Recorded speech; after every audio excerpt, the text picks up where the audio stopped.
folks, and welcome to another day in the Milky Way for our special broadcast tonight, where we're going to talk about the cryptids and monsters and mythical beasts that will scare you right out of your skin. UFOs, the whole 9 yards, with my co-host David Null, Hawkeye Two Feathers. Thank you for being here. Howdy, y'all. You think that you can scared enough now that these UFOs will come down and snatch you up there and probatize you? Alien probes, right? Yeah.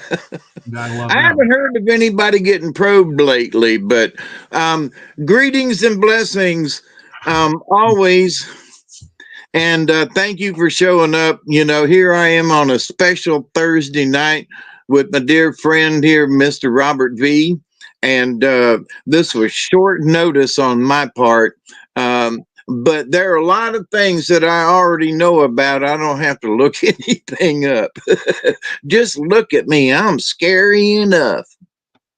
Yeah, well, and then that's the thing. I thought about it. You didn't have to agree with me. I thought about it this morning, and I says, we should, do a show tonight. And I'm thinking, that sounds like a really good idea. I got off, and I don't have to work in the morning, so I could do a show, and so forth and so on. I'm thinking, yeah, this is not such a bad idea. And so I text you. I was like, well, this is a bandwagon here, and we'll get life going. But I kind of text you a few times, and you said yes, and I said okay, and I went outside to work, and by the time I came in, well, time elapsed, and you're like, when we doing this? And I'm like, well, I'll go like in 15 minutes. Yeah. Well, I think it was about 8 o'clock my time when I set it in motion, and I thought, heck, it's a Thursday. This is a special night. Oh well, if whichever we're just getting it on. It's fine, and yep. And I thought, okay, it is what it is. It's a special night. We're going to talk about cryptids. We're going to talk about little people. Who wants to hear a story about all these things? That's the thing. Put it in the comments as you're here. What would you like? I got books on aliens. I got books on water aliens. I got books on Bigfoot stories, and I got little people, and you name it. What do you got, Hawkeye? Oh, I got all kinds of books upstairs that I can't get to. But I have a lot of those stories in my head since I used to, travel around and do the puppet storytelling thing. And also a few of my own personal, engagements, if you will, over the years.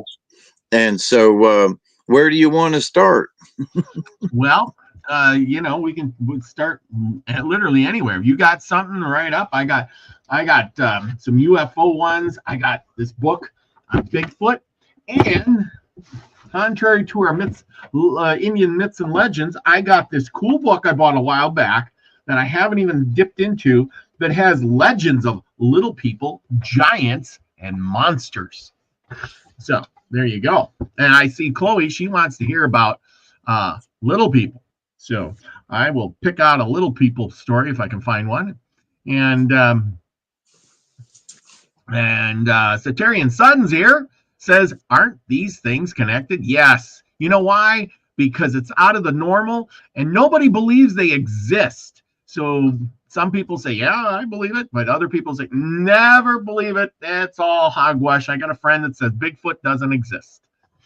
Aliens don't exist. It's all in your imagination. Is it? That's the question. Is it? What do you think? Oh, well, I've been believing in UFOs since like 1968. Wow. There you go. See, and that's the thing. I think it boils down to everybody's opinion. If you do see a Bigfoot or a UFO, I believe you're going to be more inclined to believe it than somebody who hasn't seen anything. Right. Yeah. You know, to have had an experience. You know, so when I was I don't know, like 15, 16 kind of thing, in the 68-ish, around there. So we're looking up at the sky, we're outside playing out, you know, and there's like, look up there, that star's moving. And then the next thing you know, it was like, no, that's a helicopter. Grew up in Tampa. And Tampa still has helicopters galore. Mm-hmm. And it's like, no, that's not a helicopter. And we'd watch it, and it went this way, and it stopped. And then it went to the left, and we're all going, wow, that's crazy. And it stopped. And then it went a hard right and just zoom across the sky and stopped. And we were like, wait a minute, that's a UFO. And that was long, you know, and that was long before everybody's like, but wait a minute. So we watched it and traced it across the sky, back and forth and this and that. No, you know, back then we knew what a helicopter looked like, you know, and tail lights and all that thing. And we immediately went in the house and tried to call MacDill Air Force Base. We called the tower out there at Tampa International, wanting to know what that light was zigzagging across, you know, overhead, and nobody would talk to us. Yeah. See, and that's why I wonder. It's like, you know, there's people out there trying to report stuff, but back in the day, they just deny it. Oh, it's all in your head. There's no such thing. Blah blah blah blah blah. Did they do that on purpose? You know, does Bigfoot exist? And you know, they just say, nah, there's no such thing, so people don't go out hunting them. Because I do think that if we said, oh, he exists, people would go out there and hunt him. And, you know, and then once somebody says, oh, yeah, I got one. Well, you know what would happen then? People would say, well, they're out there. It's scary. I don't want to go. I'm not going out there till you kill all the Bigfoot off, right? Yeah, what are you gonna do if you find it or it finds you? Yeah. And then, I mean, are you, you know, some folks just want to take a picture of it, and then there are some folks that want to kill it and drag it home, you know, and put it on the over their the hood of their vehicle, you know. And it's like, but or you want to capture it. Why? I mean, just why? Ooh, because it's sort of like King Kong, the movie, right? So yep. Back in the day, ooh, we gotta catch King Kong, and then yep. They get pissed off when he climbs the Empire State Building, you know. Yep. Yeah, I know. But that's exactly it. You know, King Kong wouldn't exist until they caught him and brought him back to New York, because if they would have in the movie just said, yeah, we went out there and we seen this giant gorilla, you know, blah, blah, blah, this, that, and the other, they would have been like, no, we don't believe you. They should have sold tours. Yes. To the island, to Skull Island. I mean, think about how much money they could have made. They could have, you know, had cruise ship after cruise ship, you know, with only the elites to show up, kind of thing. But no, you know. Yeah, but then again, it would be that's what they did with Jurassic Park, and look at how that ended up. Let's go to see the dinosaurs until the dinosaurs kind of ate you. You know what I mean? It worked out good for some people. Other people, it was kind of, you know, they were lunch. Yep. Yeah. Chloe says, I'd imagine Bigfoot would have a rather nasty aroma. Yeah. Kong versus Godzilla. Yeah. I didn't see that movie yet. Well, what movie? King Kong versus Godzilla. I think they made a movie about that. Yeah, I think they did. Yeah. So anyway, I think they was going to have one that it was like King Kong and Godzilla against space aliens. Oh, that would be a good one. Yeah, that would be, like the Godzilla and King Kong team up, because Godzilla's got that good hot breath thingy going on. Oh, absolutely. Absolutely. Well, well, you're getting your stuff all together there. Let's get on with this. I got a story right in front of me here. Oh, I'm ready. Just rock and roll. I was Duggar's. He's wanting supper. We kind of started before I was ready. Go sit down. Go on, not right now. Go on. Myself, I was eating supper just before I was waiting while I was waiting for you. But anyway, okay, you want to go first since you're ready? No, you go ahead and just and I'll segue into something. Okay, sounds good. I'm trying to find this one with the little people for Chloe. Man, there's a picture here with the little people. So, here, this one: Puck, Ouija, Indies, or the Vanishing Little Men. How about that? Okay. Oh, yeah. Yeah. There was a time when all the inhabitants of Earth had died, excepting two helpless children, a baby boy and a little girl. When their parents died, these children were asleep. The little Duggar, who is elder, the little girl who was the elder, was the first to awake.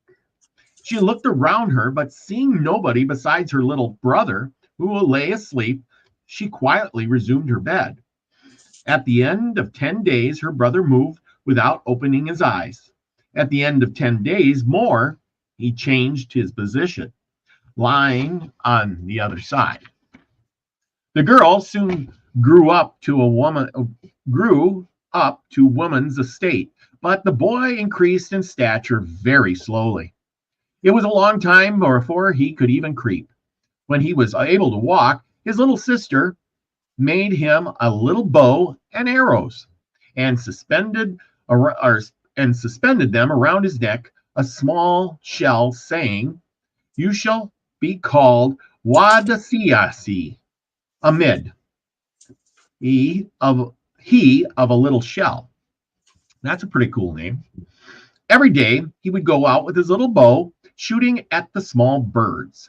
The first bird he killed was a tomite, or a tumite, whichever you please.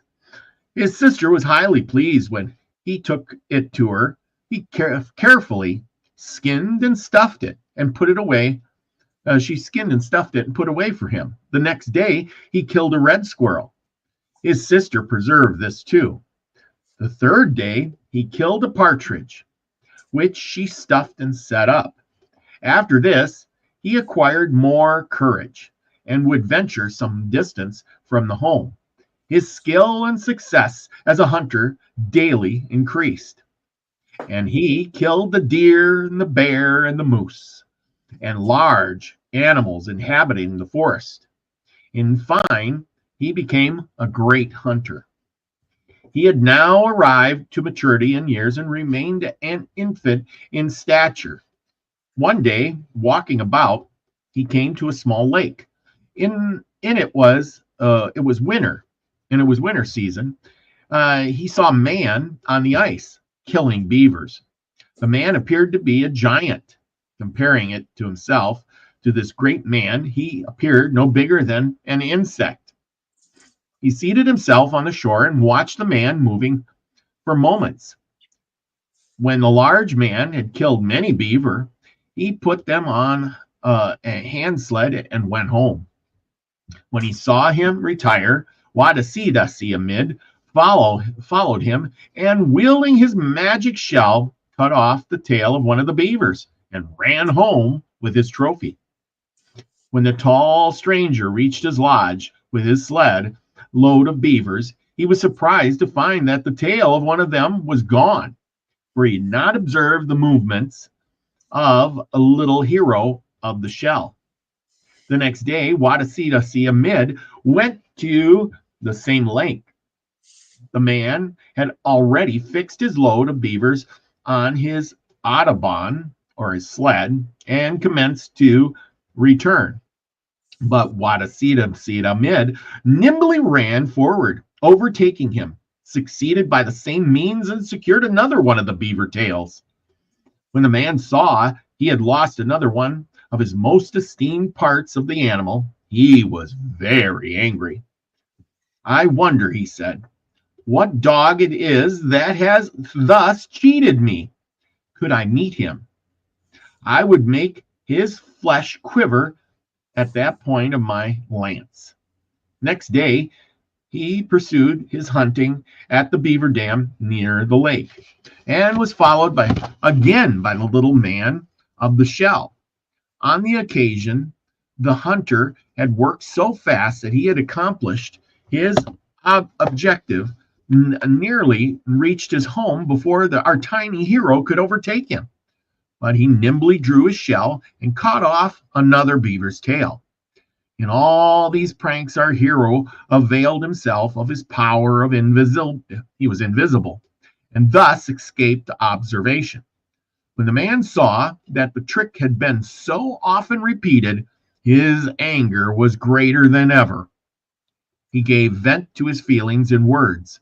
He looked carefully around to see whether he could discover any tracks, but he could find none. His unknown visitor had stepped so lightly as to leave no track.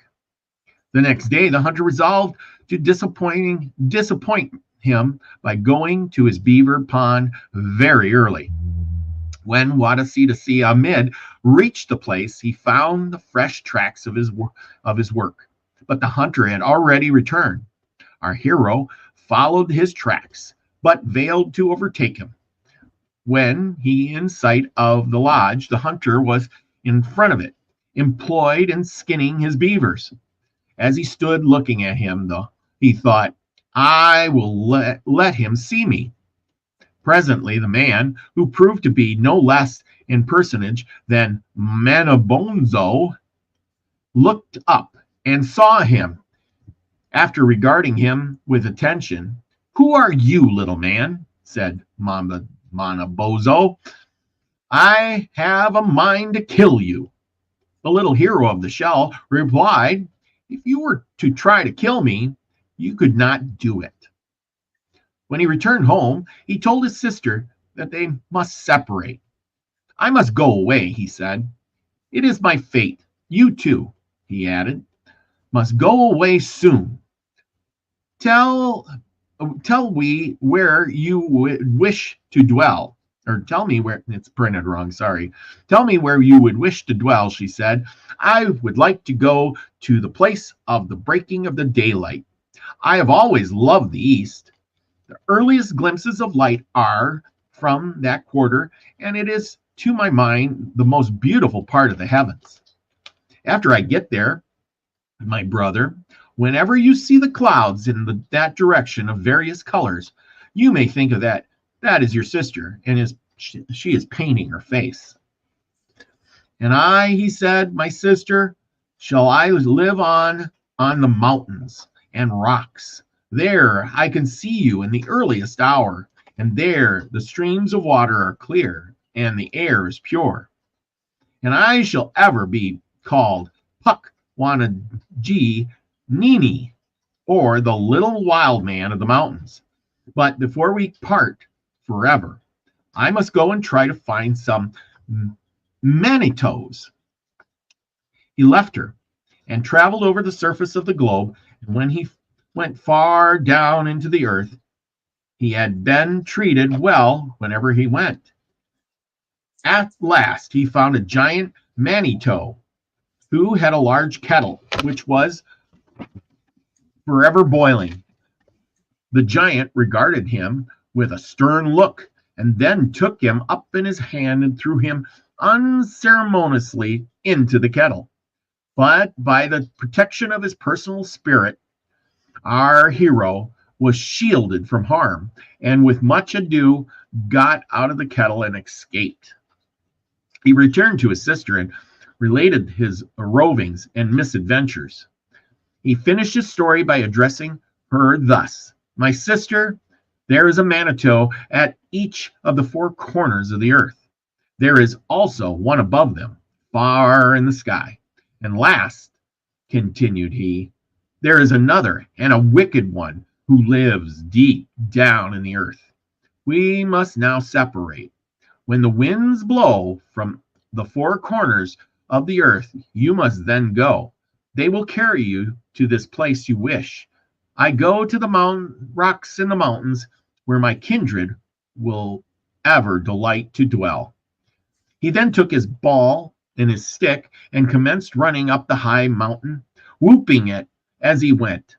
Presently the winds blew, and as he predicted, his sister was borne to them and to the eastern sky, where she has ever since been, and her name is Morning Star. And there we go, the end. Interesting story. Yes. Morning Star. Morning Star, yes, exactly. I hope you all enjoyed that one. That was for Chloe. She wanted about the little people. Little people were out trying to slay giants, but were they giants or were they just normal people? And those were little people. They could turn invisible. Right? Isn't that kind of how it goes? Yep, kind of, sort of. I mean, if you're this tall, I'm a giant. That's right. Oh, yeah. All good. What do you got? All right. Well, I'm not reading anything. I'm retelling a story. Oh, that's even better. So, yeah, maybe. So, picture yourself, to get yourself in the mood. Picture yourself sitting around the fire. There are 6 or 7, maybe 8 of you youngins, couple of girls, couple of guys, and grandfather's sitting at the end. And the fire from the night is just bouncing off his face. And the children sit around and they say, "Grandfather, tell us a story." And the one little girl, she says, "Grandfather, I was out picking berries today, and I thought I saw a little person picking berries in the brambles." And grandfather, with his pipe, he just chuckled. And the little boy, he said, "But grandfather, I was also down picking berries farther down the trail, and I too thought I saw a little man chopping firewood." And grandfather lit his pipe and chuckled. He said, "Do you want to hear a story then, huh?" "Oh, of course we do." And all of the children cheered. Grandfather lit his pipe and he said, "Well, here's a story of how Old Chief met the little people." "Grandfather, tell us. Shh," he said. So they all gathered down and hunkered around the fire. And grandfather put another log on the fire. He said, "A long time ago, there was a great chief. And many folks called him the Old Chief. He had fought in many battles. He had fought in many wars. He had hunted north and south. He had hunted following the sun until it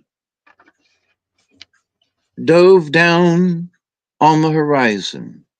He hunted to the east, waiting for the sun to rise and chasing it across the sky. And on one of his trips, after many battles, he was sitting beside a spring. He had been alone for many years, as The last of his tribe had been killed. He was off on a hunting party, and while he was gone, someone, he never found out who, came and murdered his wife and children and all the others there in his lodge. So he had taken care of them, but moved out of the lodge, and he had just roamed around without any particular place to live. So he was sitting beside this spring, nice little bubbling spring, and he was lamenting. Oh, Creator, I've spent many years traveling across these lands. I've killed many people, and many people have killed my people. Maybe it's just and maybe it's right that I am alone. And as he's lamenting beside this bubbling little spring coming out of a rock and creating this little stream that's going down the hill, and he sits there on the rock and he lights his pipe and he's, Creator, maybe I should just throw myself off the rocks. There's no one for me. But now little did he know, this sitting beside the spring was a husband and a wife, but just much smaller than he. There was even a little papoose along with Mother, and she looked at Papa with a quizzical look and said in a whispered tone, "He doesn't have anyone, Papa." "Shh," said he. "Quiet, he might hear us," as he pulled back a leaf and looked up to what looked like to be a giant to them. They were used to seeing humans every once in a while, but their clan had always warned them to hide and to be quiet. For one, you could get squashed so easily by one of these giant people. Old Chief sat there and he rocked back and forth on the rock. He sat there and moaned and complained. "I wished I had my mother. I wished I had my daughter. I wished I had my son. I wished I had them all." And the mama was there and she was cuddling the little one and tears were running down her eyes, out of her eyes and down her cheeks. "Papa, I feel so sad for him. He's lost everyone. He has no one." "Shh, quiet, missus." And so the old man leaned back on the rock and closed his eyes, and because he was the old chief, he was old and tired. And after lamenting and a tear, he fell asleep. Papa said, "Now's our time to get away." "No, no, no, Papa. I can't believe it. No. He's so sad. Maybe there's something we can do to cheer him up." "What do you think we can do? We're little people. He doesn't even know we exist. For all we know, if he wakes up, he might just step on us just in spite." Mama said, "No, I want to go talk to him." "No, what are you, crazy?" said Papa. And she said, "Here, hold Junior." And off she rushed down the little trail and over to where he was sitting and sleeping. And she climbed ever so softly up on the rock behind him and started to whisper in his ear, You know you're not alone. You are not alone. She'd pause. You're not alone, you know. She'd whisper in his ear. You're not alone, you know. We are here all around you. You are not alone, you know.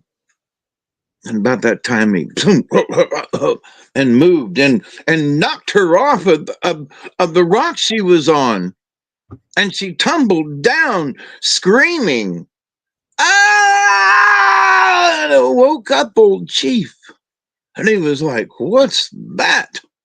And Papa was still hiding behind the leaf with Junior going, no, no, no, no, no. And Mama had fallen. What for us would just be about 2 feet. It was a long way for Mama. And she landed and she hit on a rock and tumbled even further down beside the spring. Old Chief rustled from his sleep and, who's there? Help me!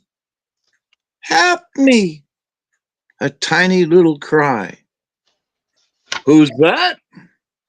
Who's that? Where are you? Help me! Help me!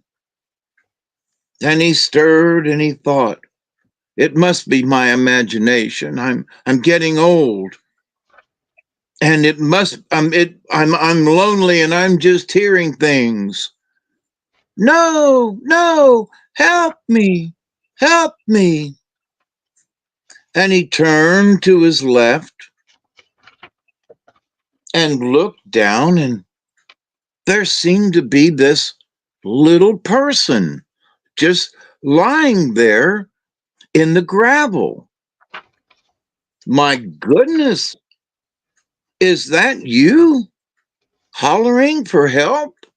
Yes, help me, help me. And so he reached down ever so gently, ever so tenderly, and put his hands up underneath her, between her and the gravel, and wiggled his fingers ever so slightly, and she rolled onto his hand.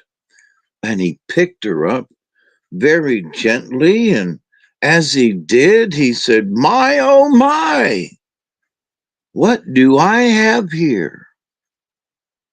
She said, oh, please, please don't eat me.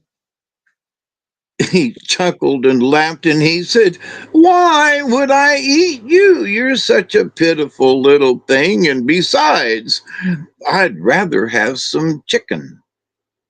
And you don't look like chicken to me. And she giggled a little bit and she, ow, ow. What, my dear, has happened to you? She said, well, I fell when I was trying to speak to you. You did? Yes, and now I'm injured and I don't think I can walk. Well, where is it that you need to go? I'm sure that I can carry you faster than you could walk. Well, my husband is here and my baby. Oh, really? Where are they? Now, Papa's over there behind the leaf, and his knees are shaking, and his knees are knocking, and he's groaning, oh gosh, oh, to the Creator, oh, save me, the giant's gonna eat us. And he turned, and old Chief looked down and said, I have no plans to eat you. I'm not a giant, I'm a human. And besides, I'd rather have chicken. So Papa hollered up, Mama, are you all right? She said, I think so. And old Chief said, well, can I help the both of you? And about that time, it started to rain. And it started to rain pretty doggone hard. And to the old people, they would call it a frog strangler. And these little people were much bigger than a frog. And so they were ready to go hide. And Mama was like, but I can't walk. And old chief said, come with me. And he picked up the man who was arguing the whole time and said, come with me to my lodge. I haven't had company in a long time. So he carried them to his lodge and took them in and lit the coals and blew a fire started, had some venison and made a little meal and had them sit up close to the fire on the bearskin rug that he had. And oh, Mama was so nice and warm. And oh, the baby was just accruing. And old chief said, why not just stay here? I've been lonely for a long time, and you are welcome as my guests here in my lodge for as long as you want. And so they agreed to spend the night and make a decision in the morning. Well, the next morning came, and old chief, he has to go out and hunt and, pick berries and things and gather. And so off he went without trying to disturb his little family. Well, they were already kind of up and sneaking around. So he was gone most of the day and came back later in the evening. And little Mrs., she had decided that because he had been so lonely, that maybe they could stay for a little while. And so she tidied up the lodge. And she swept a little here and swept a little there and aired out his blankets and had the place so nice and tidy. So when he got back, he didn't recognize his own home.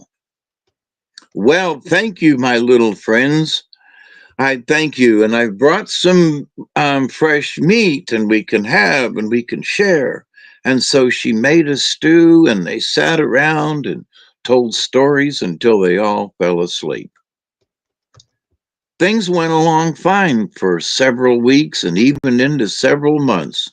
And before you knew it, it was starting to get cold outside. And Mama and Papa had forgotten their duties and they had enjoyed staying with old Chief for so long that they had forgotten literally where they came from. So, but one day they had decided that maybe it was time before the big snows came in because it would be very hard for them to get home. And old man was thinking,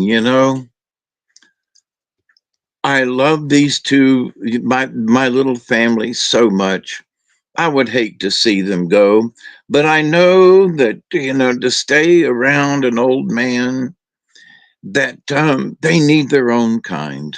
And so he pretty much made up his mind that he was going to tell them to go home, that they were welcome to his lodge anytime, but they had to go home.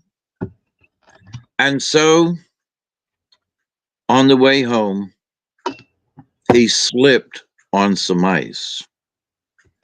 And when he did, he fell forward into some trees. And the trees had stickers on them and they went right into his eyes. Oh, he hollered, no, I can't see. So old Chief stumbled in the ice and what little bit of snow was there. Oh, he stumbled towards the lodge. And he fell just before he got to the front door. And little Mama come out, and Junior was running around now. He was old enough to run around on his own. And old Chief, what's wrong? Oh, he had branches stuck in his eye. And the other one had like fur, the pieces, they were stuck in his eyelid. I fell. Oh, I can't see. And so they brought him into the lodge and laid him down. And they pulled the thorns and the stick out of his eyes, and Mama had some salve, some bear salve, and rubbed it on his eyes. And oh my goodness, and they were going to tell him that they were going to leave. And oh my goodness, he was going to tell them that they should go home. Well, the next morning, Papa, he lit his pipe and Mama sat down. What are we going to do? And they decided that the old man had been so kind that there was no way that he was going to be able to take care of himself now.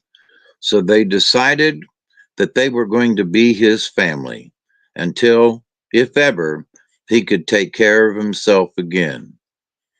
And so old Chief met Papa and his mama and little Junior, who was growing quickly, and they lived happily ever after.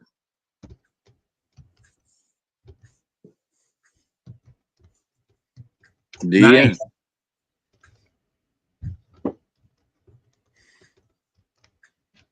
Good deal. That was a good one. He poked his eyes out just at the end, and then they had a family. I like it when they end up with a family fairy tale. That's always good. Yeah, man, there wasn't any killing, you know. That was all done at the beginning of the story, but that's right. Witchy Moon says, I love that story. Thank you. They're all talking about eating frog legs and squirrel and deer and things like that. Did you ever have? I'm sure you've had squirrel. Yep, I've had frog legs too. Me too. Me too. But everything tastes like chicken. That's what I was fixing to say. No, venison tastes like venison. Duck. Have you ever had duck? I think so. Yeah, well, a long time ago. Yeah, duck is good. I like duck. It doesn't taste like chicken. Tastes like duck. You know, for what everybody was like, ooh, a duck, and I was like, you know. Yeah, no, duck is really good. Actually, it's way better than chicken. Well, yeah. maybe I just had the wrong duck. You know what I mean? But yeah. I was sort of expected something special. Of course, I was much younger, and I was like, "Oh, big deal! So this is a duck, huh?" You know, that was that. Yeah, I wasn't very couth at the time. Yeah. Well, duck is really greasy. Saturnian Sun says he never had duck. Always want to try, but if you have duck, it's really greasy. You have to put it, cook it in your oven and put it on above the bottom, so that when it cooks, it kind of melts off all the grease and stuff, and then it's really good. Oh, it's like, well, I put it this way: if you like dark meat, like on the chicken, and you like the leg and the breasts and whatever, the dark meat stuff, it's like the whole duck is dark meat. Put it that way. That's what it tastes like. But it tastes better than that, But it's really good because it's really greasy. So when it cooks, it's got plenty of grease. You don't have to baste it and all that stuff. It's nice. Duck eggs, yes, duck eggs. Or duck with Asian barbecues. Oh man, you're making me hungry. Squirrel with dumplings. Never had that.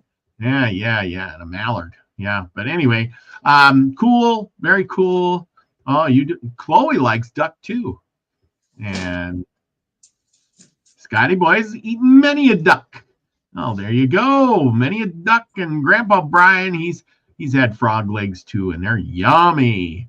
Anyway, thank you. Yes, Peking duck. I used to raise Peking ducks, and man, they were good. I had duck eggs and the whole 9 yards. Oh yeah. Duck and goose are both like all dark meat. Yeah. Yes, Saturnian Sun, I suggest you go out and find yourself a duck. They sell them in the store, but they're, like I said, they're really good and they're really expensive too. So splurge for a Christmas present for yourself and try a duck. Anyway, with that, Chloe had, or somebody, I think it was Chloe, somebody had a question for you about Morning Star. And as I was reading about that one about Morning Star, she remembered that you had that vision and you were with Morningstar, correct or not correct? The story you had about the Morningstar lady. I'm trying to remember the Morningstar lady. Yeah. You know, the Virgin Mary, the mornings, and she was the Morningstar, right? That.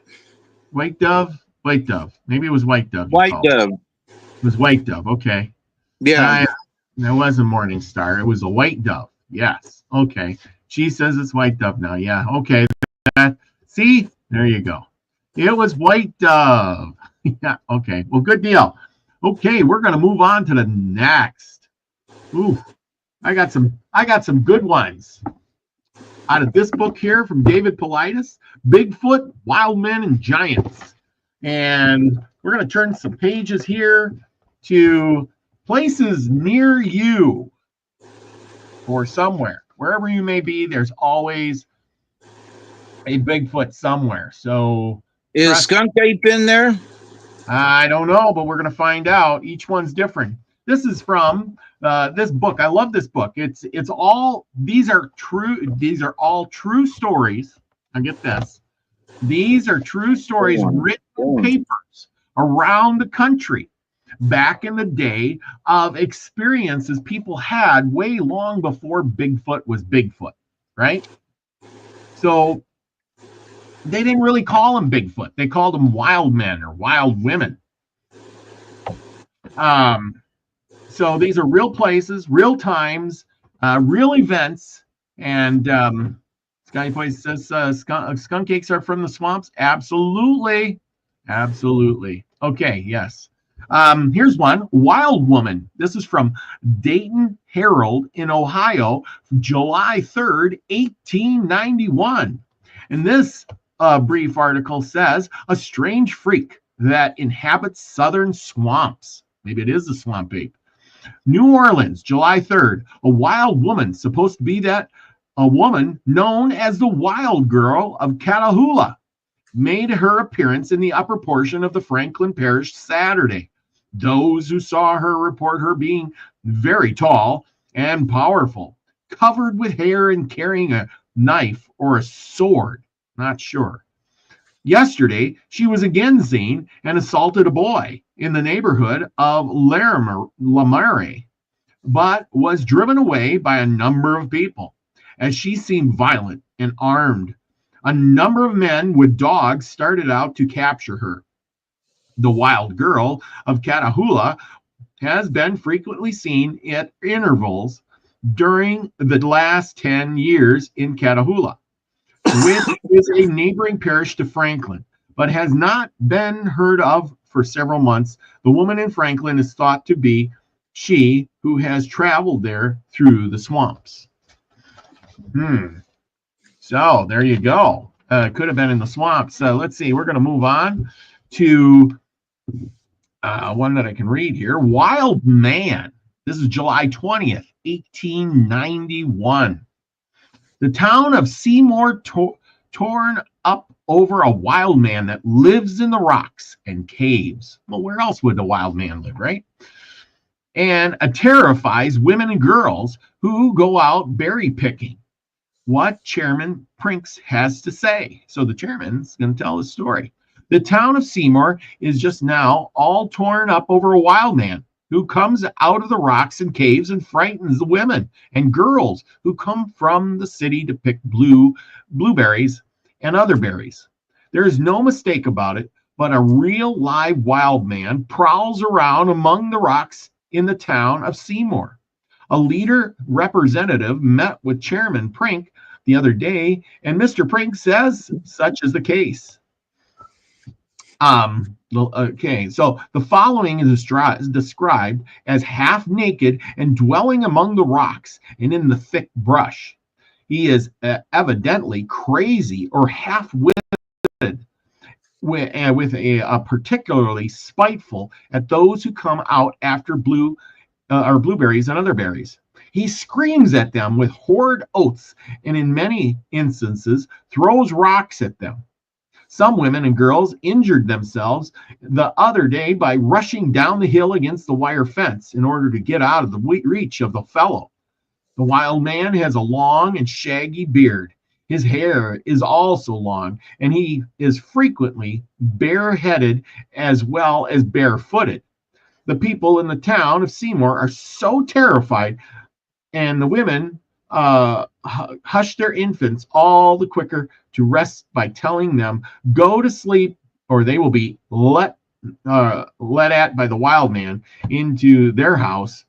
The average child has not to be told a second time. Hundreds of people flock every day from the city to Seymour to pick berries. But the appearance of the wild man has had a depressing effect on business. So there you go. And that was out of the Weekly Leader of Wisconsin. And do you think it's true? You never know. Yeah, never know. Here's a short one. Wheeling Daily Intelligencer, West Virginia, August 10th, 1891. David Crow of Near Heath, out of B&Z and C Railroad, a man of veracity, saw that while out hunting one day last week, he saw a wild man, short and stout, weighing about 200 pounds, and covered with long reddish hair, having a particular shaped head, small piercing eyes, huge ears, large mouth, large teeth. The story is generally discredited, notwithstanding the reliable source. Yeah. So is that one real or not? I don't know. Okay, we're going to jump a few years here. And we're going to go to a woolly man, a woolly wild man here. He roams the woods near Fort Worth. This is out of the Fort Worth Daily Gazette in Texas, May 2nd, 1894. Now, why don't they have articles like this anymore? Does nobody see Bigfoot, or is he just not the attention getter that he used to see? And anyway, here we go. He roams the woods. He is clad in long, shaggy hair and runs with a scream of terror on the approach of observers. He's a particular being. A wild and very woolly man is reported by Mr. Henry Hubert to have been seen twice within the past 2 weeks near his Jules Farm, 3 miles east of the city. He is described by 2 members of Mr. Hubbard's family who have seen him to be a rather small man, unclothed, but being covered with a long shaggy hair. When he is seen, he gives a scream and disappears quickly in the thickets, which abound in that vicinity. They are positive their eyes have not deceived them, and Mr. Hubert says he thinks it is time the matter was brought to the attention of the authorities, in order that they may investigate and, if possible, ascertain something more about this strange creature. He says he does not apprehend any danger from what he has heard, but does not know what might happen.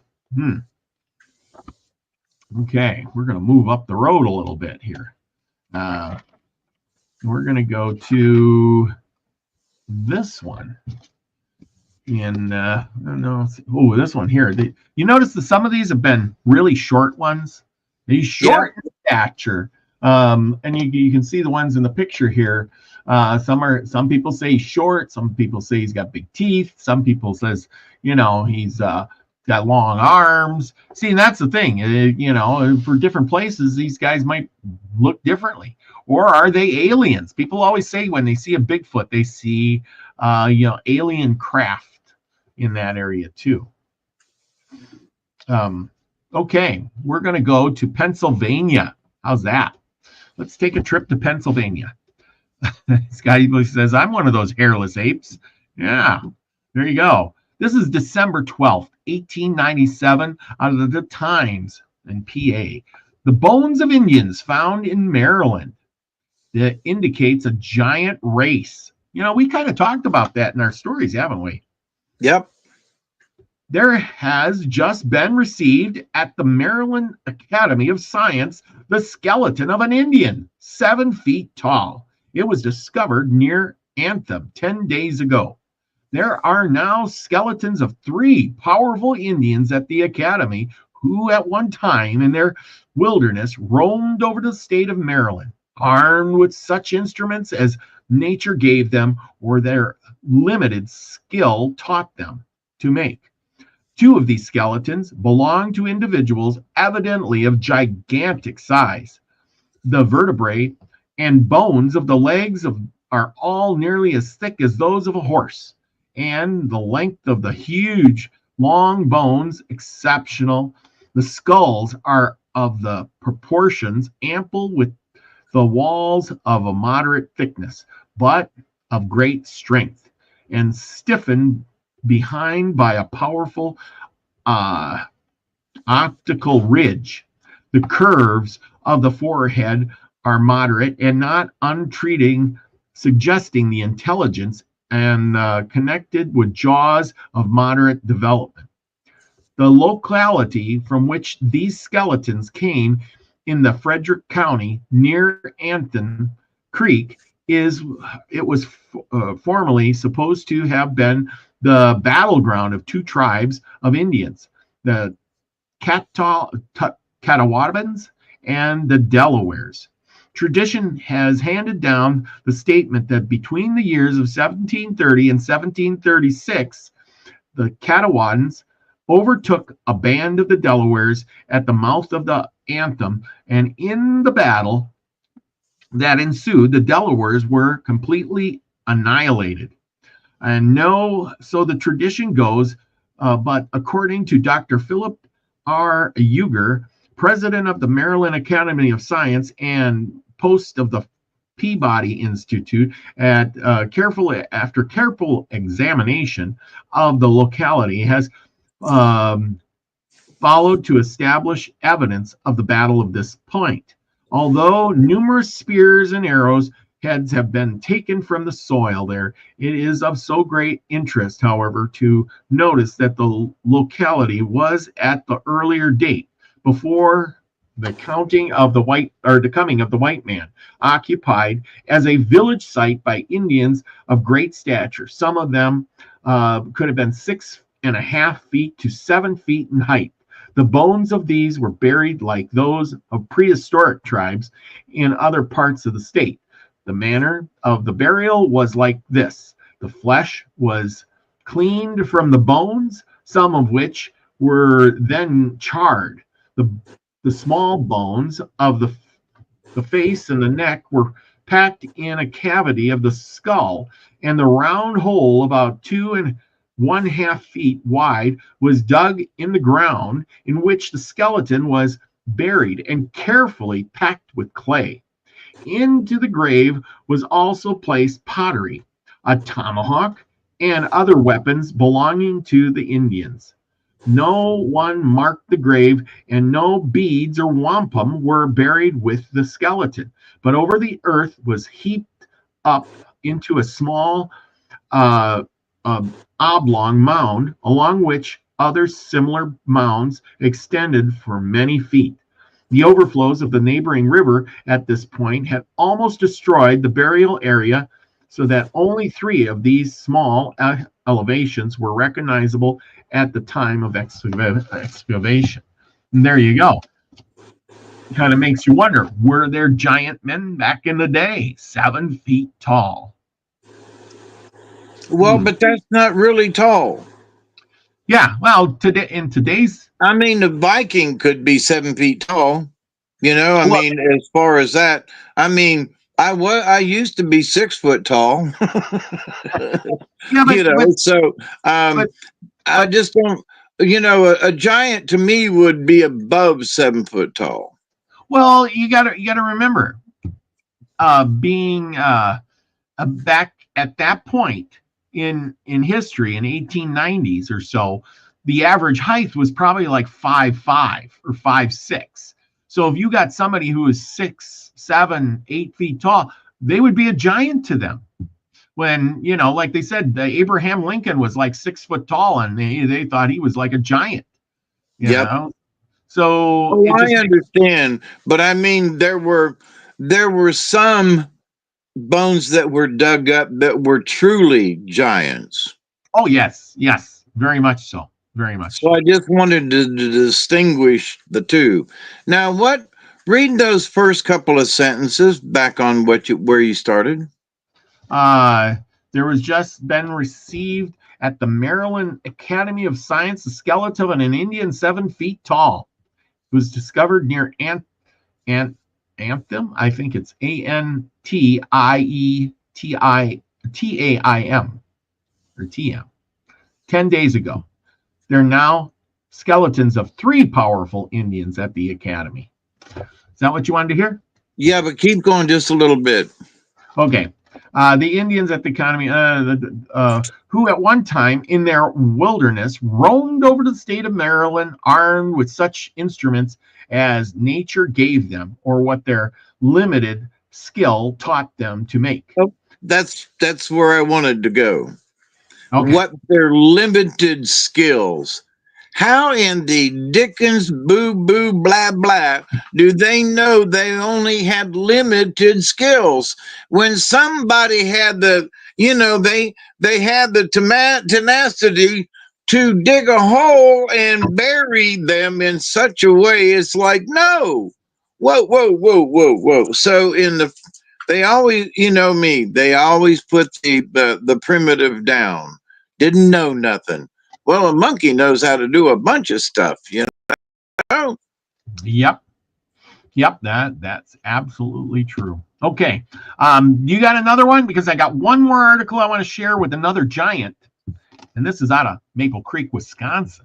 And then and you get you be all set for another story?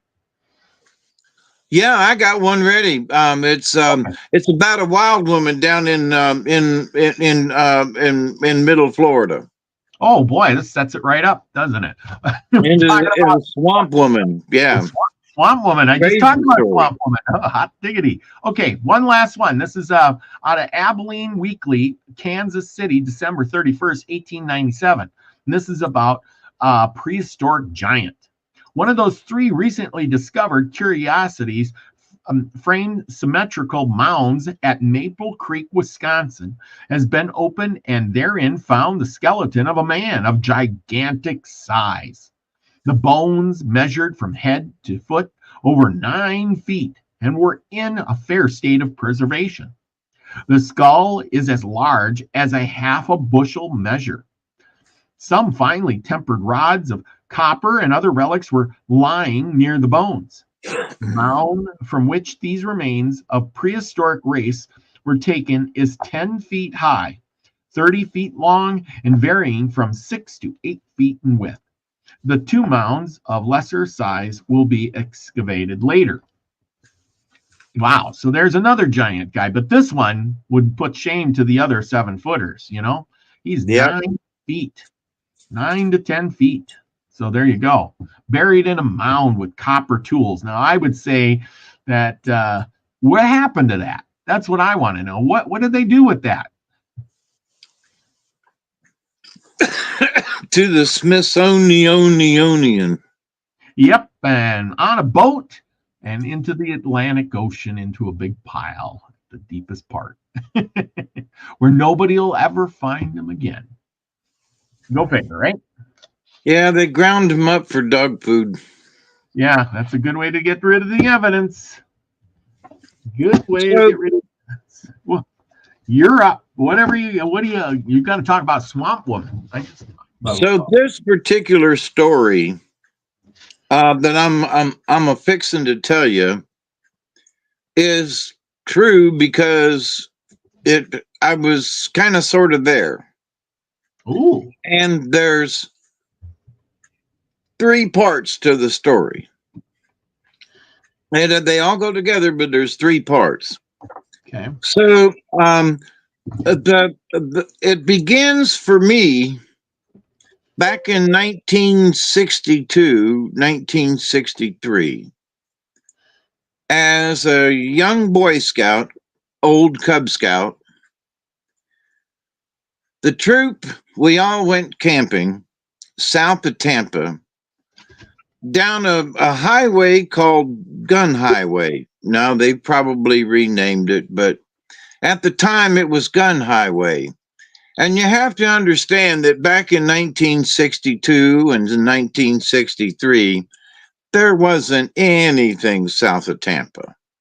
It was all just brush and short live oak trees and a lot of palmetto bushes and pasture. A lot of little pasture land along, and then there might be a little field plowed up with some, vegetables growing, but it was not like there were large fields of corn or anything. And so most of Florida down there at that time was palmetto bushes and scrub oak. And so our troop went camping. And it's about 15 or 20 miles, I remember, out of Tampa down a really small 2-lane highway back in the day. And I mean, 2 cars could barely pass each other on the highway. It was better if you pulled over and let the other one go by. That's how narrow it was. Now, also down this highway and out in that particular area were lakes. Some of them weren't too big around, but some of them was pretty, very large, quarter to half a mile across. And so Gun Highway would go for 2 or 3 miles, and then there would be a lake right in front. And you'd have to go to the left for some reason. The road always went to the left. Left it did, and around halfway around the lake it would go, and then it would make a right and keep continuing on going straight. Now there were several of these lakes on the way to the campground. Now the lake is important for the story. Now, so 3 of these lakes, the road goes the same way, all the way around the lake and then continues. And then a couple of miles further down, off to the right-hand side, is the scout camp. We go in and we're camping and everything's fine. And as it comes to the evening, and there are no lights back in those days. It was dark 30. And so the stars were just right there to reach up and touch. And there were noises back then in the swamps because you're surrounded by swamps. You hear this cry and it sounds like a baby crying. And they go, well, that's a panther, Florida panther. Oh, and that's a bobcat. And of course, woo, that's an owl. And we're all little kids hunkered down around this fire. Yeah, this is new to us. We got black and white TVs at best. And so we're hunkered down and listening to the stories. And one of the stories is about the wild woman, about how the wild woman got loose one time and how the wild woman got to be wild. And they said, that road, that second lake that we come around to get here? Yes, sir. Well, did you notice that on this side of the lake are 3 little houses? Yes, sir, saw them. Mm-hmm. Well, it seems that a man and a wife and a youngin' lived in that first house right there on this side, on the countryside of the lake.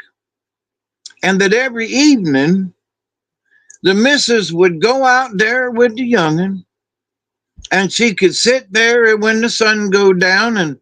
And back in the older days, even though this was 62 in 1963, them older days, but they had an old Model T and an old Model A, and you could see them coming, and they had the big old headlights on them, so you could see them coming because there wasn't nothing else coming down that road, dirt road back in the day. Well, there come a thunderstorm that happens quite a bit in Florida, and the missus was sitting out there underneath the carport, kind of, sort of, and the baby was in the crib.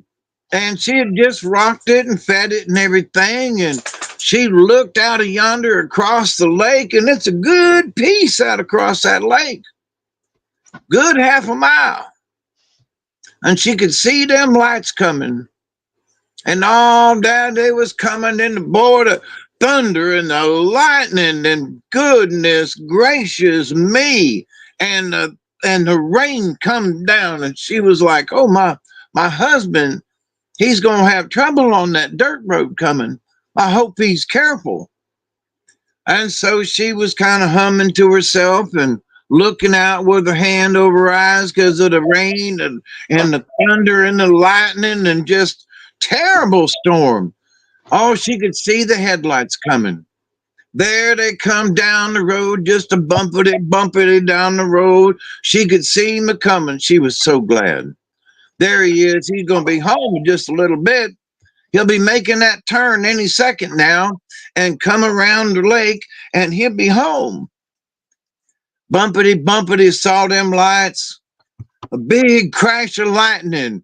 Looked like it happened just right in the road. And all of a sudden, bumpity, and the lights disappeared. And bumpity, and all of a sudden it's like, oh no, he's driven into the lake. Oh no, she could see him from her spot. Oh no, he can't swim. No, she screams and hollers across the lake. Help, help, help. There is no one there. She knows that by the time she runs around the road to the other side of the lake, that there's no way she could reach him in time. Help, help, screaming, hollering, and the lights just slowly dim in the water. She knows that the car's underneath the water. She waits. She screams with the lightning and the thunder. Heavy rain, nothing. She waits, and she waits. And as she's waiting, she's been screaming, and the lightning and the thunder, and the baby's crying. The baby's wailing and screaming and crying, and she's about to go wild herself. She's pulling at her hair, and she goes to the baby and picks it up and shakes it and tells it, be quiet, be quiet. We're waiting on Daddy to come home. And she's holding it and be quiet. And the baby keeps screaming and the baby keeps hollering. And she puts the baby back in the crib. And she runs back out to the front. She doesn't see anything except the thunder of the lightning and how it eerily lights up the lake. There's nothing there. There's nobody on the road. And she just keeps screaming. The baby's screaming, and she just loses her mind. And she goes to the baby and she shakes it and shakes it and shakes it until the baby quits crying. She puts it in the crib and she runs out and around the lake. And when she gets to the car, she finds her husband dead. And she goes crazy. Now, the next morning, after the storm, there's people trying to get to town to go to their job and everything, and they go by the house, and usually the missus is out there and waving at folks going by in the morning and having a good day, and her next door neighbors are usually there. Had been off visiting, and they come home, and there's nothing going on. And so one of the ladies goes over to check on the missus and finds the baby in the crib, dead. What's wrong? They check in the house, and somebody's on the other side of the lake. They were coming out of town. So they all went around to the other side, and there was the car. And there was Johnny in the car, drowned. He couldn't get out. Must have hit his head on the steering wheel when he come down the bank, and he just couldn't get out. And the thunder and the lightning, and he just couldn't see and went right into the lake. There wasn't no fence, only dirt road. Where was Martha? Couldn't find Martha. They looked all around for Martha. Couldn't find her. They looked, and days went by, and no Martha. So now these days, nobody will move into that house. They won't. They can't rent it out. And nobody will stay there. And we're all looking around, going, "Why?" And he said, "Because there late at night, you can hear a baby wailing. You can hear the crib where she used to rock her on the porch, creaking back and forth. And you can hear a baby crying and wailing. And then every once in a while, you can hear a hideous laugh from out of nowhere. And nobody will live there." Now, as you little young and kids, we're about to pee ourselves. Because it's like, you mean just right down the road? Mm-hmm. You mean where we come around the lake there? Mm-hmm. You mean where we come up? You mean he died right there? And mm-hmm. Oh boy, now we go to shaking. Now our imagination starts to go crazy. So we little Boy Scouts, sleep in our tent, wake up the next morning and everything's fine. But on the way home, I'll be watching. So we stop at this little store that's in between them lakes on the way back into town. Pull in, get some little gas, one of them little country stores out in the country. Go in, slamming screen door kind of thing, with sunbeam across the thing there. Coca-Cola's outside in a little bottle, you could get.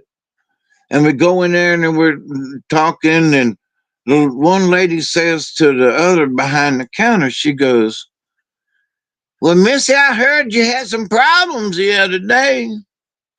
She goes, "Yeah, that dang wild woman came flying in here. Just flung open the screen door. They went rummaging and ransacking through the store, just head down and all dangly and muddy she was, and just took stuff out of the store and ran out." She goes, "Old Jeb saw him. He was up here in his truck getting gas." "No, you kidding me?" "Yeah, she's still around, that crazy old woman." Now, all us little kids, we just come out of the woods, thank goodness, talking about this crazy woman that apparently lived out in the swamp.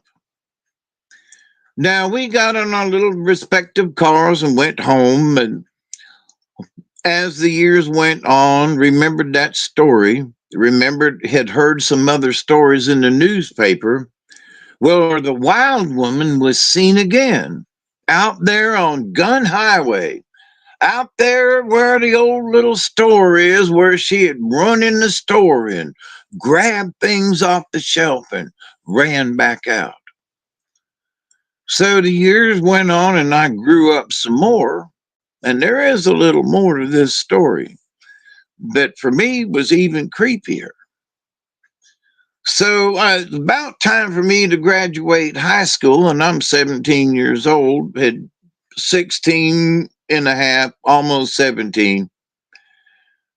I think I was 17. Had a friend of mine, and she was a girlfriend of mine, but not necessarily a girlfriend, although I was trying to date her, but I didn't have enough money for her. So we were talking, and another friend of mine, Mr. Fig, we were talking about spooky events. We were talking about ghosts and ghost houses and several places in Tampa that were reportedly haunted in one way, shape, or another. And so we had looked into a couple of these on our own, and she said, well, we should go and visit my grandmother. And I was like, okay, where she live? She said, well, she lives out on Gun Highway. And I said, oh, really?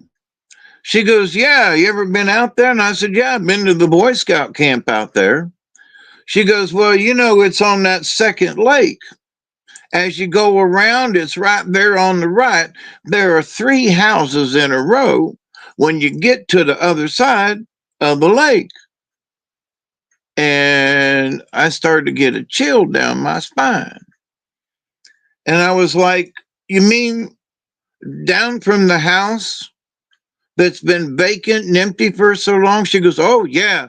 She goes, I heard there's something happened there a long time ago, but I don't know what the story is. And I was like, well, you know, could have just been a story, but that old crazy woman had been seen going in and out of that store. So she was like, let's go visit my granny. She lives in the last house on the right. Okie dokie. So we go out there, and of course, it's dark 30.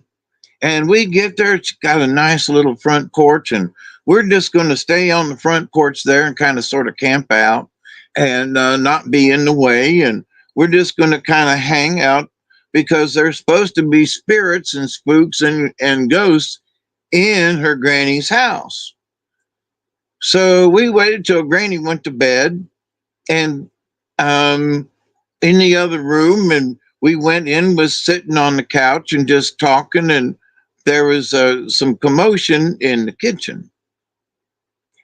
And it was like there was things moving in the kitchen by themselves. And we looked at one another and went, whoa. So we were taking, you know, turns and, you know, sitting in to see what was going to go on and kind of just taking notes.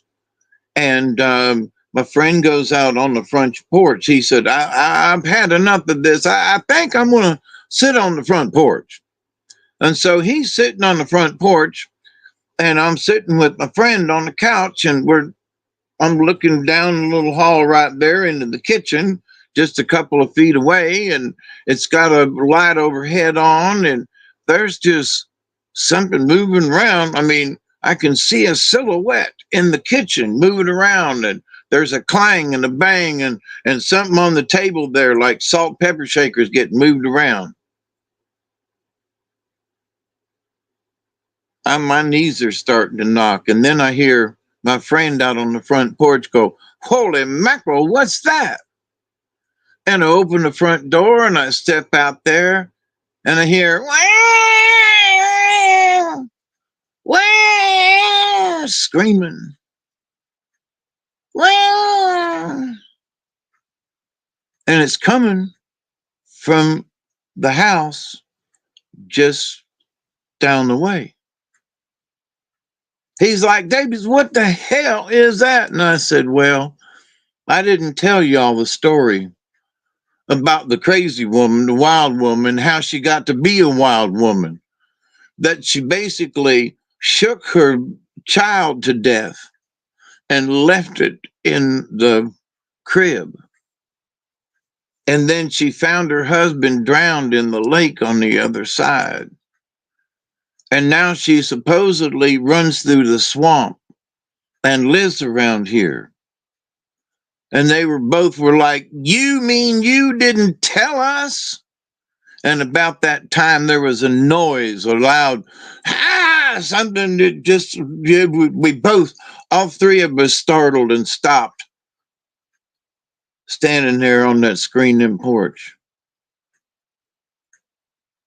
You could hear the baby crying. You could hear something whining. Now, I've heard bobcats and panthers crying and whining. This was a baby crying. they was like, well, what do you want to do? You want to walk down the road here, the little path, and go see what's up? So we're trying to be brave. We're trying to be ghost hunters, ghostbusters.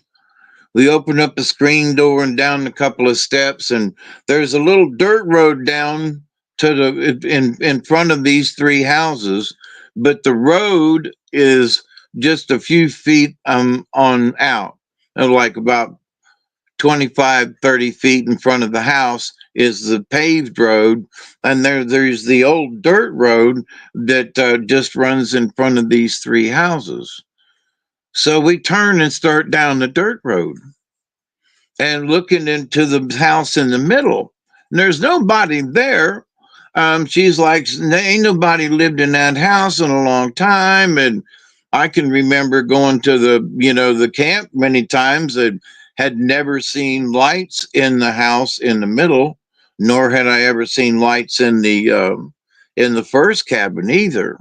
And it had a little carport off to the side.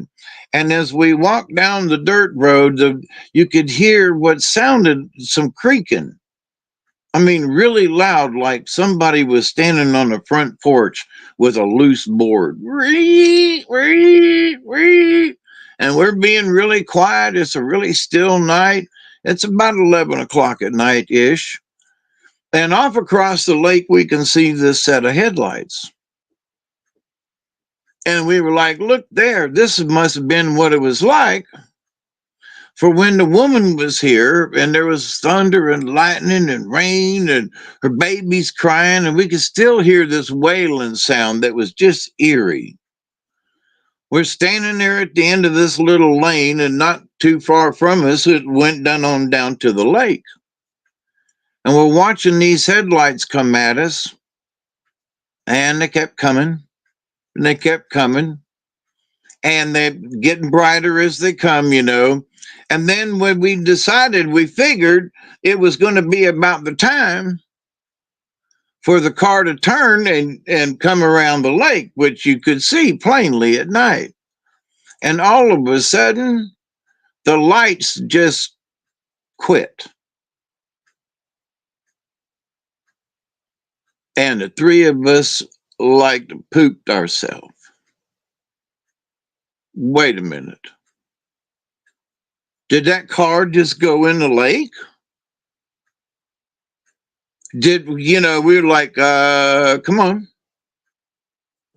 around the lake, and we could hear what was seen to be some screaming way out in the behind the house, out in the swampy, where the palmetto bushes are.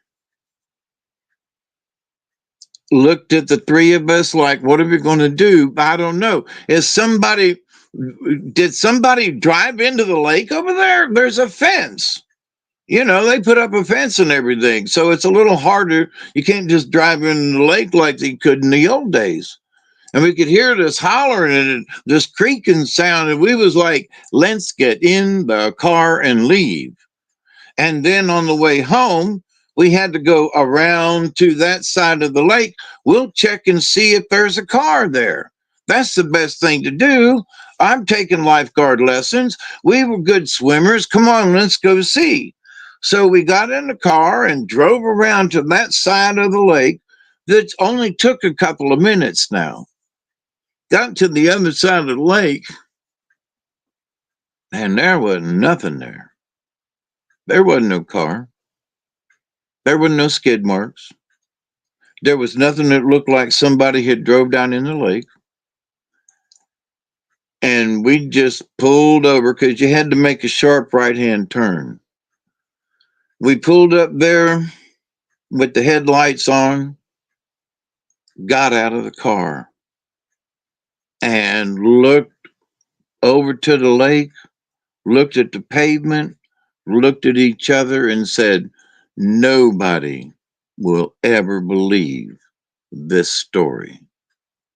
And on the other side of the lake, you could hear this loud cackling, loud screeching.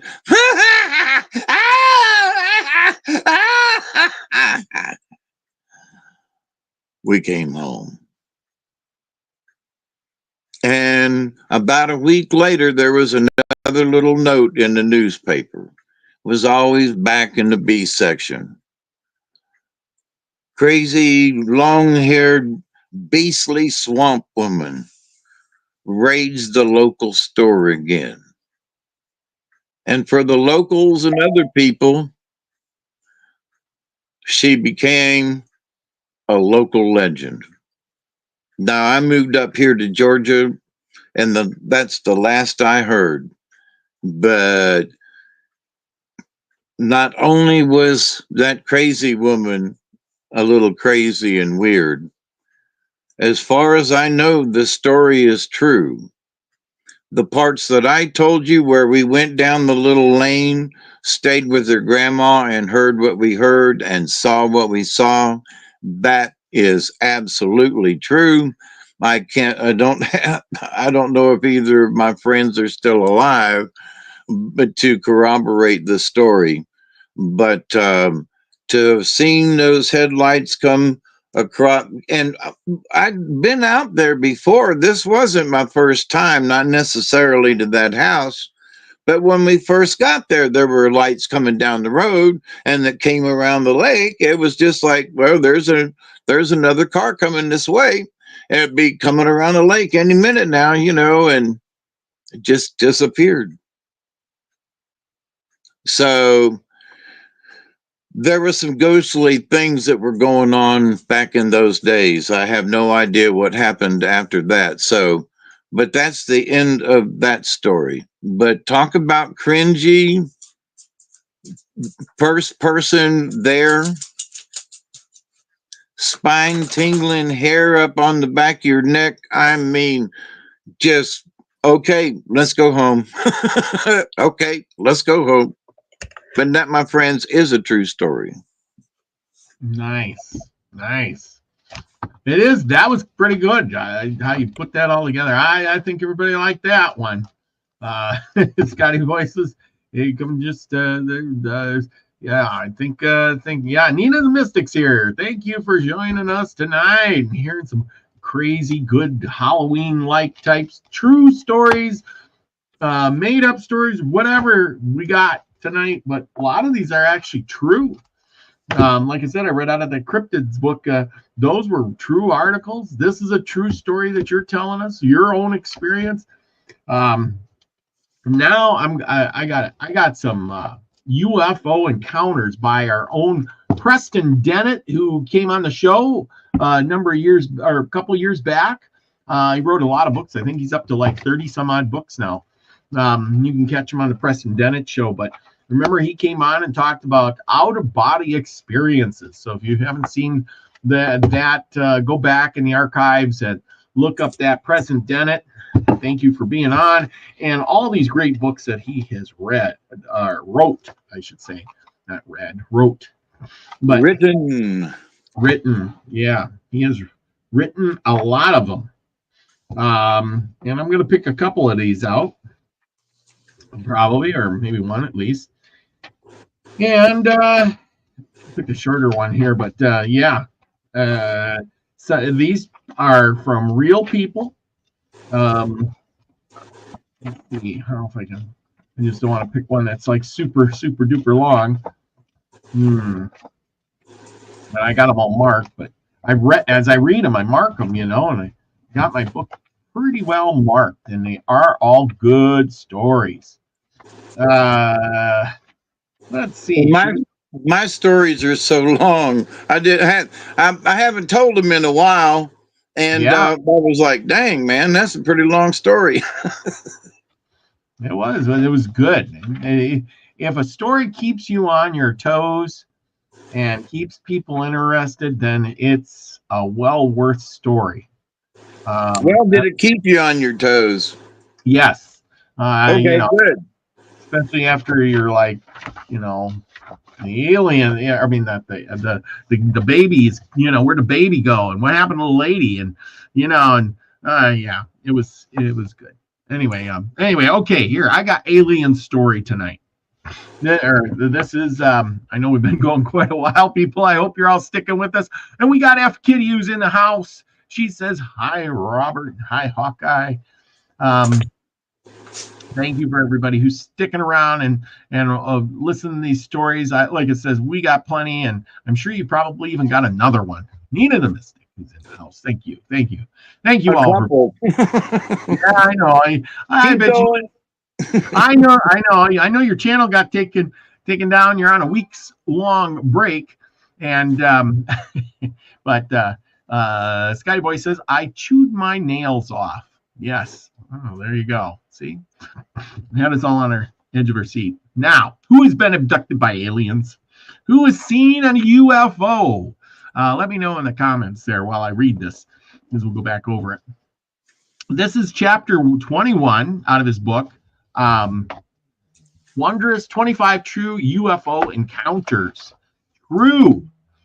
If this doesn't make you shake and when you walk outside and you look at the night sky and you see the stars and the little stars that are moving and you don't know if they're satellites or not, well, this will make you think twice. Maybe you might be abducted. It says, don't look up. Don't look up. The thought came strongly into his head. David Curie was puzzled. It was a sunny afternoon on April 1981, and he was busy looking for a spot to sell his products. David and his brother Daniel were artists, specializing in handmade jewelry. There were more than 40 other vendors selling their wares along the beach in San Francisco, California. And David was busy reading the numbers by the empty stall spaces to locate their spot when they thought they came to it. Don't look up. I had no intention of looking up since I was looking down at the sidewalk, says David. It was weird, though, seemingly out of the blue, so he ignored it. Don't look up. The thought came again, even stronger. How many of you have had a thought come into your mind and you don't know where it come from? And it's not really you thinking. Now he was even more confused. David says, so just out of curiosity, I decided to look up at the sky. I was shocked. High in the sky above Gildardelli Square. And if you're from San Francisco, you know what I'm talking about. There was a very strange looking cloud. It was shaped like a perfect circle, except it had uniform ruffles, which seemed to be moving slowly around the edge. It had a strange white luminescent emanating from it. David turned to his brother and tapped him on the shoulder. Hey, check this out. He pointed to the cloud. They both gazed upwards. The cloud, which appeared to be about 1,000 feet high, now seemed to be moving lower. The brightness faded and the cloud began to shrink and disappear. In place of the cloud, they now saw a solid-looking football-shaped object. It had very pointed edges. David says it was now self-illuminating and was very bright, pure white luminescence, similar to the light from a welder's torch. The cloud completely disappeared, and all that remained in the cloud in the sky was a bright white football-shaped object. The two of them watched over it for about 15 seconds, and when the object began to sink even lower, I couldn't take my eyes off it as it descended. David says, I began to think that the object was a UFO, and that it was getting so low that I thought it was going to land right where we were standing.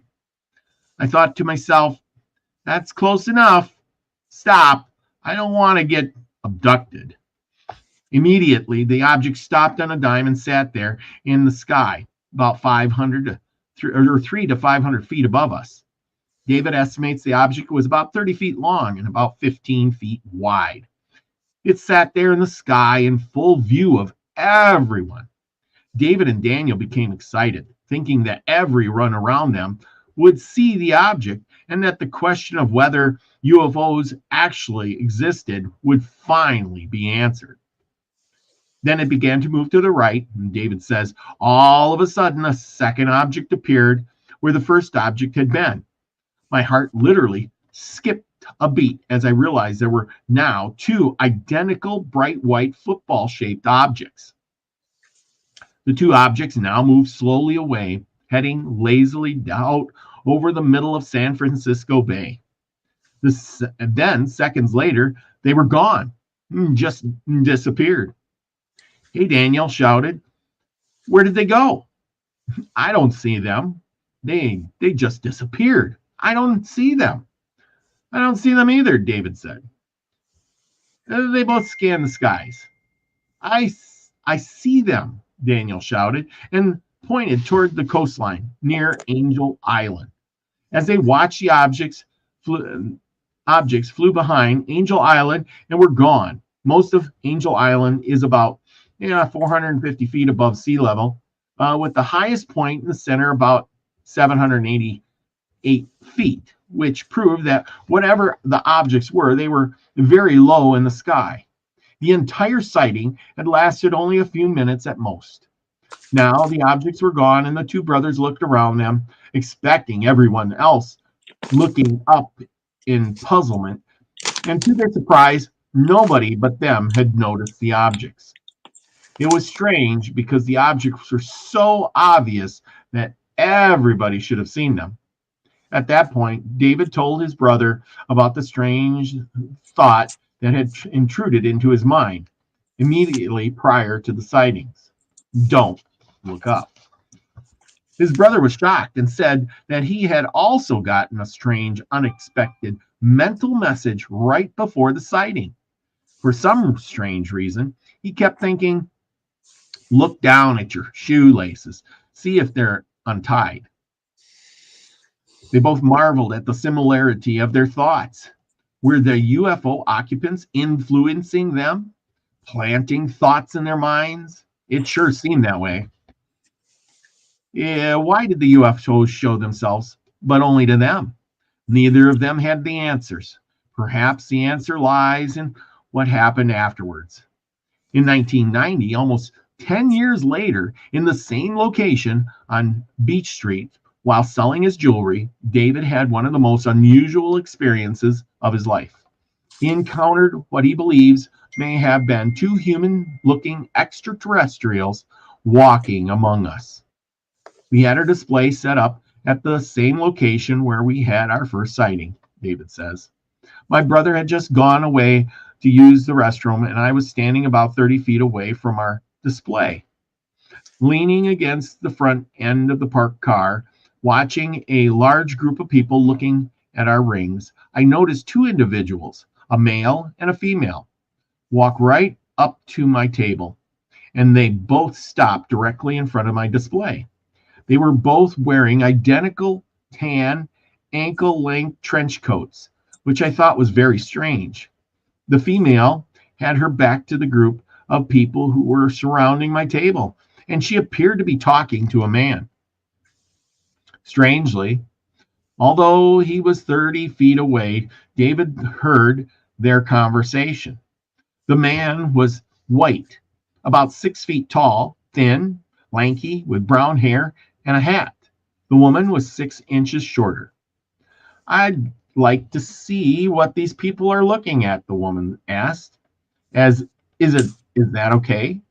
"Okay, but only for a while," the man replied. Says David. The female turned towards our display, stepped right behind the people who were standing around our display, and leaned forward to see what everyone was looking at. She had short black hair and was very attractive. I thought to myself, I wish you would try on one of my rings so that I could come over and talk to you. To my surprise, she immediately turned her head in my direction and looked at me directly in the eyes. I heard a female voice in my head. "Here's why I can't try on your rings." That's right, Duggar. She then turned her body towards me, pulled her hands out of her pockets, and raised them up to her chest. It looked like she was blocking them with her body to keep them from being seen by anyone else. She wiggled all her fingers like she was trying to show me she could move them, but they were functional. However, instead of normal human hands and fingers, her hands and fingers were black, long, and thin, and looked like claws similar to what a crow's black toes looked like. She quickly stuck both her hands back into her pockets so that no one else would notice them. Then the male being talking to her, I could hear in his mind he was telling her that they had to leave and that she must tell me not to follow them. Otherwise, there was going to be a big problem. They both walked past me on the sidewalk. I was no more than 10 feet away as they passed me. The female looked me directly in my eyes and mentally told me that he told her to tell me not to follow them, or else there would be big problems. I mentally told her that I had already heard him tell her that and to tell him not to worry. I couldn't follow them because I did not want all my jewelry to be stolen. As she passed me on the sidewalk and looked directly into my eyes, it looked like she had completely black eyes, though I can't be sure. I was in shock. They both continued walking down the street and disappeared among all the other people. An alien among us, of course. David can't be sure, but the one thing he knows is it was an experience he will never forget. He has no reason to connect it to his prior UFO sighting 10 years earlier, but then again, he can't rule it out either. 18 years later, on the evening of May 5th, 2008, David had his third and most recent sighting. They were at their workshop, located about 7 miles outside of San Francisco. Stepping outside, they both saw a bright red object hovering above the bay near the Bay Bridge.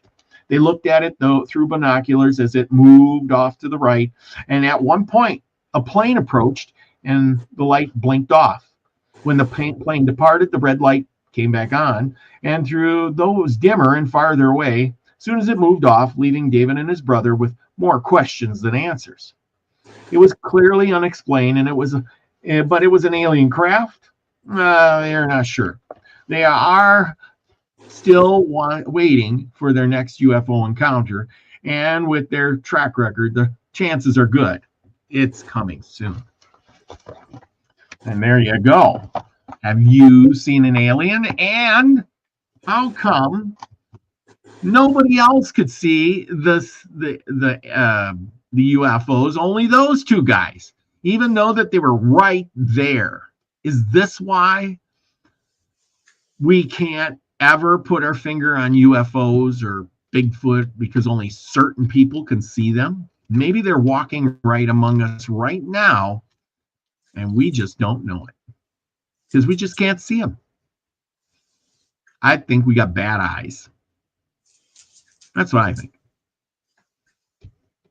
And also that some of these folks, they just blend in. Well, yeah.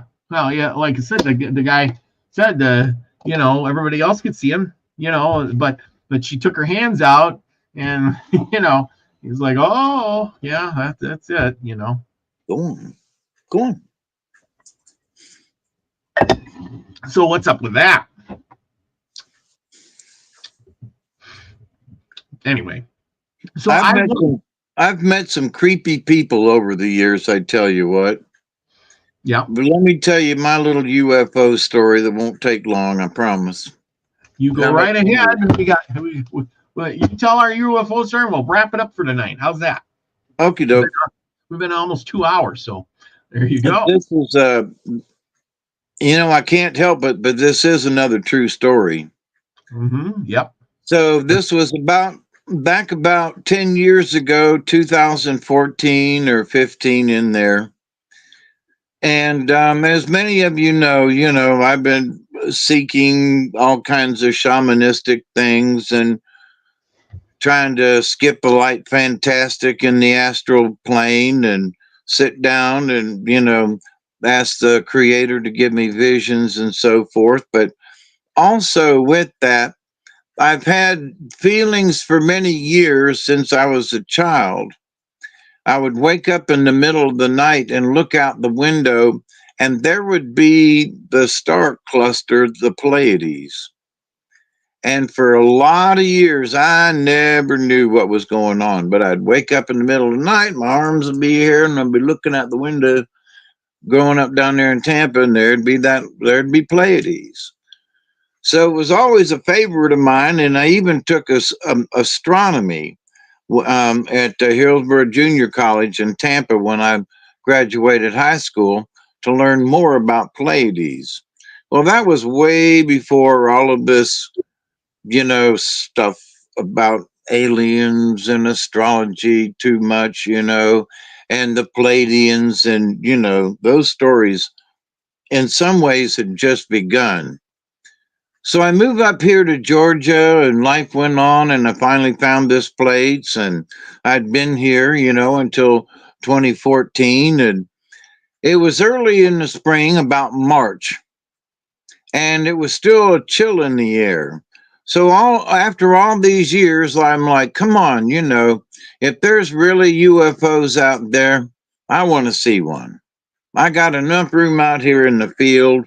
If, I'll just send a message out there. Y'all can put one of them little scout ships right down out there. Just be careful of the the wire that goes down along the edge over there, but come on down. And so, I've had some weird kind of clicky click thoughts in my head, have watched the stars forever. And so one night it's about sundown, to where the sun's down, you got that afterglow in the sky. And I'd come in the house to get me a long sleeve shirt and call it a night. And I got this message that said, "Go outside, go back outside." And I was like, well, okay. So I went back outside, looked towards Tallahassee, which is south and a little bit to the right. And I'm looking, there's a nice glow and it's a cool evening and, and the sky's nice and bright. And I see this orange light coming out of Tallahassee.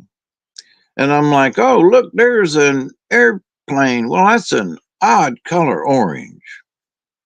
I mean, it was orange. I mean, like orange. And the light wasn't blinking. It was just orange. And it was moving at a steady pace, easy to track. And they're like, keep watching. And I'm like, well, okay. So coming out of Tallahassee, coming to the point where no blinking lights, no red lights in the back, wasn't a helicopter, no sound, no nothing. Orange light just keeps going. And the voice in my head says, keep watching, keep watching. And it got a little farther, just past straight overhead. And this white alien spacecraft, I'm guessing, what else could it be, lit up, bright white, shot a yellow orange beam at it, disappeared, and blew the orange light up. And I went, what? And so my friends were like, see, we told you we'd show you one day, and there you go. And I was like, so do you believe in aliens? Do you believe there's an alien war going on? Do you believe? And I was like, I believe. So, but it happened right overhead. I don't know what it was that was orange. It was not a satellite, because I checked later on and there was nothing in the sky that should have been coming out of Tallahassee that away. And I say out of Tallahassee, I mean from the direction of Tallahassee. So, but anyway, and that's another true story. Nice. I've had a bunch of weird stuff happen to me in my lifetime, Well, so y'all be careful, because there are real things that can, I hate to say it, but there are some real things that can come out of the dark and get you, especially if you're like Rabbit and you call the fear to you. There are folks who are like, ooh, there are bad things and evil. And don't call them things to you, because they'll listen. Mm-hmm. Oh, yeah. Yeah, that's absolutely true. we take a lot of that stuff for granted, but hey, like I said, all these were pretty much true stories tonight, and here we are. I mean, I'm sure there's other people got other stories out there, and if they got them, you want to share them, let me know, and we'll have you on. You can tell your story too.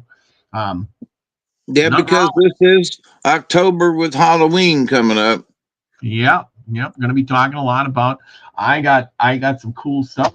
I'm doing I got Hiawatha, the Legends of Hiawatha, and I thought that's pretty good. I got lots of UFOs, and I didn't even get to the undersea bases, UFO bases. I didn't even get to that one tonight. So anyway. We can do another night. Yeah, that's right. Maybe. We got Saturday coming up, and I don't know if I'm going to do anything Friday or not, but depends. I know A7's got their show on, I think. But we'll figure it out. Or maybe there will just be another story. I've been posting a lot of your stories up every night. If you haven't noticed, it's Hawkeye telling stories night every night almost. Yeah. But anyway, we'll be back on Saturday for another great show. I don't even know what it's going to be about, but it's going to be something about oriented towards Halloween. Magic is in the air. Cryptids are in the air. UFOs are in the air. And if you haven't been abducted, show up Saturday night, and we're going to have a great show.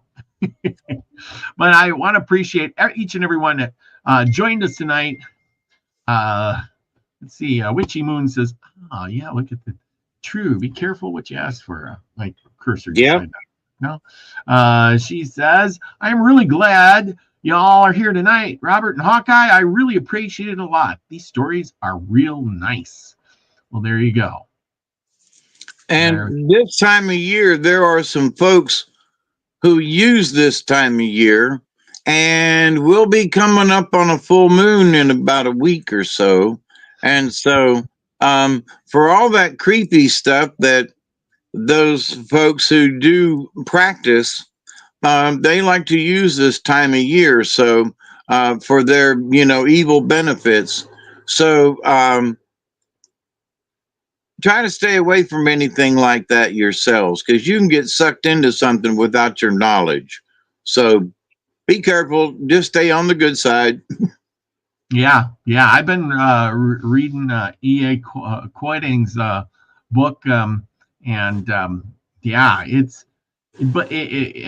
so far I've learned something. If I haven't learned anything, and kind of knew this already, it's basically he's saying if it doesn't matter if you are doing magic with the angels or you're doing magic with the demons or whatever, no matter which one it is, and you want something, you're going to have to give something.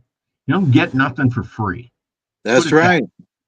And that's just the way life is right now. You don't get anything for free.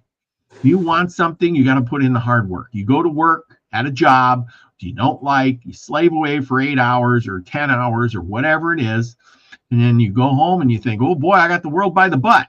But you don't.